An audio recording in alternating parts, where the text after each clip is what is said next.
just gonna ask you questions. Okay. So, as an immigrant from Jamaica, what is you and Black, obviously? What is your perspective of Black Lives Matter and just all that's been going on with the recent police killings and the two gentlemen who were killed by police? Do you think there's a difference? Do you have as strong of a response as Blacks that are born in America? I don't think I have the same passion about it. And I'm not sure if it's because of my immigrant perspective or just my personal life experiences that have allowed me to not recognize so plainly what the bigger picture is, which is it's a systematic, ongoing, occurring, historically rooted issue that's going on. And so I may not have caught it at first, but I'm trying to learn and be cautious and wise and understand so that I can equally contribute to the whole thing and not be seen as, oh, why aren't you out here protesting? Or why aren't you caring? Why aren't you saying something? I don't know always what to say. And I think it's been easier to say, pray and this is sin and this is our fallen world and these are things that we're going to have to deal with, and call me when you have an action plan, because that's how I think. And that may sound really mean or detached, but I'm trying to work through that and understand that based on how I grew up and the favor, the lack of occurrences with police that I've experienced or my family has experienced has caused me to not be as angry, but I recognize and I do acknowledge that it is something that is happening that should not be happening and is not fair, and that there needs to be some type of change. But coming from an immigrant perspective, it may not be so obvious or easy to see unless you have others around you who share your perspective or can share their perspective. So what is like your response? Like what happened? When this all happened this week, what was your response? Or did you have one? What was my response? Well, this morning I prayed about it. And I was like, God, I don't know what to say. I don't have the words to say. What do I say? It's not going to change overnight. I'm a strategic person in the way I think and the way I operate. My whole life has been strategic and planning. So I know that it's like a long-term, more than a show up at a protest, more than a conversation. It's a lot that has to happen for there to actually be change seen. And then, God, what do you have to say about this? And I just saw scriptures in my journal, at the bottom of my journal, that gave me comfort.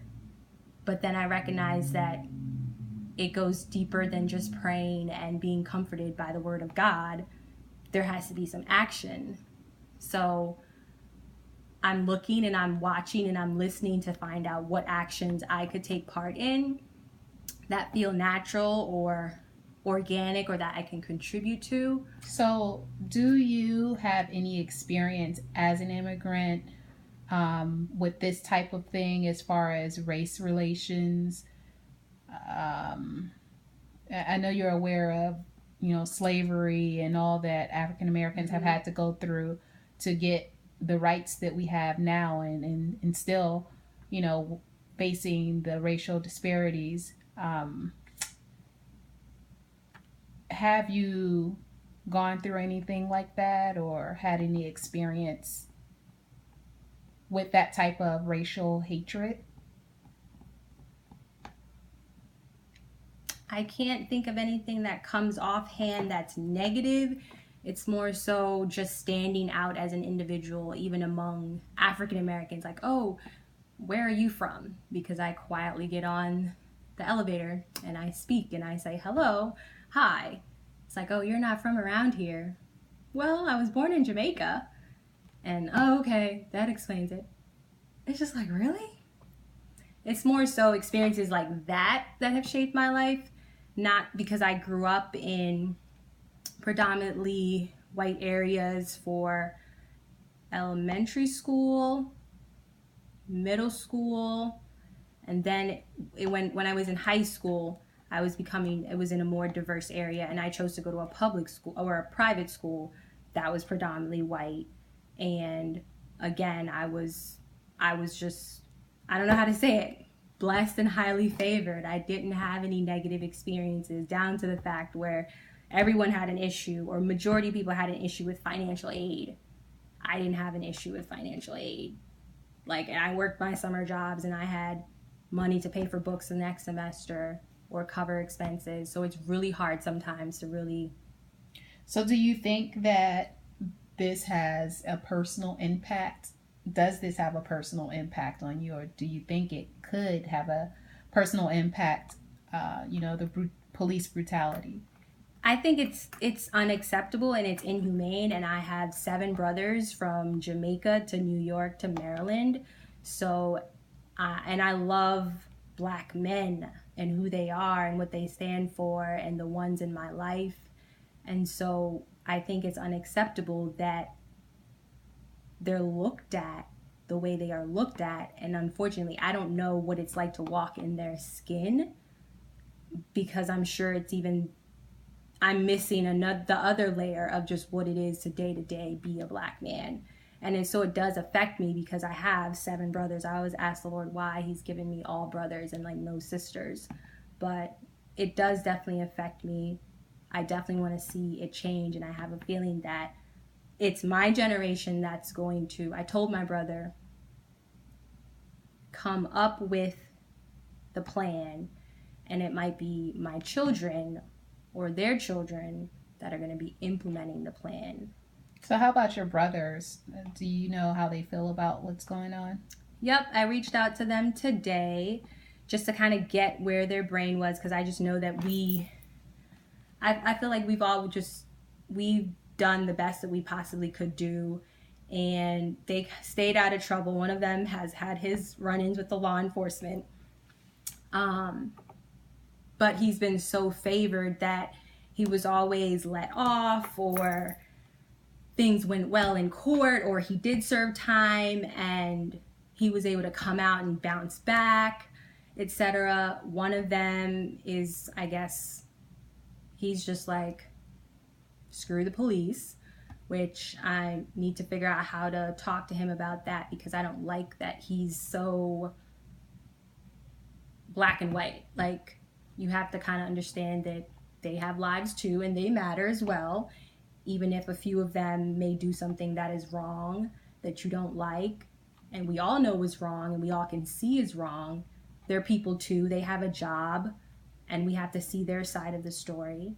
My other brother, he's upset that he and his friends, he said, are upset and talking about the fact that the police officers being killed is getting more attention and more like concern, maybe. Or we talked about it at our on our job, where the African Americans noticed that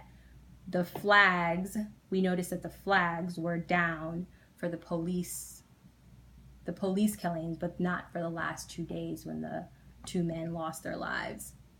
So it's things like that my brothers have seen so far. The one who's had run-ins with the law, he thinks it's absurd, but he also recognizes I've been through a lot in life, and I know it's hard out here, and it's unfortunate that all of this is happening, and he's just grateful for life and trying to live life loving and staying away from trouble and making sure that he shows his love and recognizes that life can easily be lost. So, how does what's happening here in the U.S. How does it compare to Is there police brutality in Jamaica? I can't really speak to that like firsthand. I would say yes.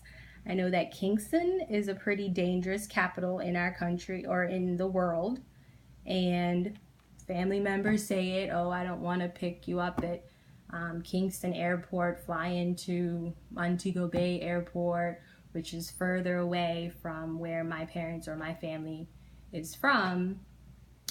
So I know it's bad there, but I'm not sure. And then it's corrupt in areas like I think a lot of, or some third world countries, it can be corrupt in the system, but we're all, like, as I talk about it, I'm like, we're all the same color there. So I'm sure there's a difference in some way because I guess it goes to, it's like, it's like black on black crime, or it's Jamaican on Jamaican crime. And then Jamaica is also diverse in its the cultural makeup and the people that are there.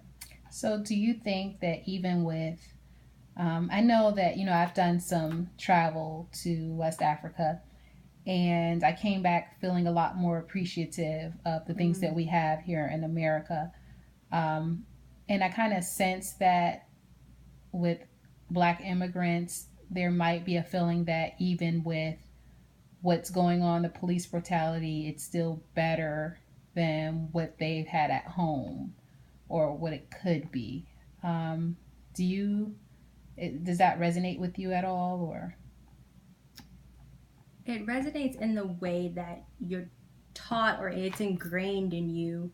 When you come to the United States, you make a better life for yourself and you go on and you are respectful, you get an education, you don't get pregnant, and you make a better life for yourself. So with that being at the forefront of your mind, sometimes I personally have been laser focused. Like, I go to work, I go to church, I do this. In high school I played sports, I had my job. I wasn't going to church as much when I was in high school. It wasn't until college that I started to go to church more, and I found that my relationship with God deepened.